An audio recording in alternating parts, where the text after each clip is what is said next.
आज तेही नेमकेपणानं लक्षात आलं.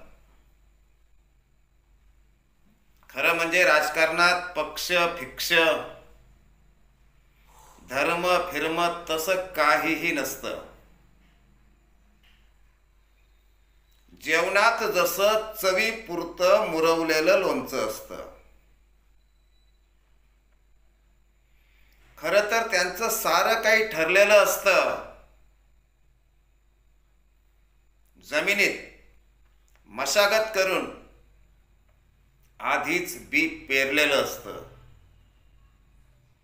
माल लगाव माल कमाव एवढंच काय ते साधं अर्थनीतीचं गणित निवडणुकीच्या प्रक्रियेत दडलेलं असतं.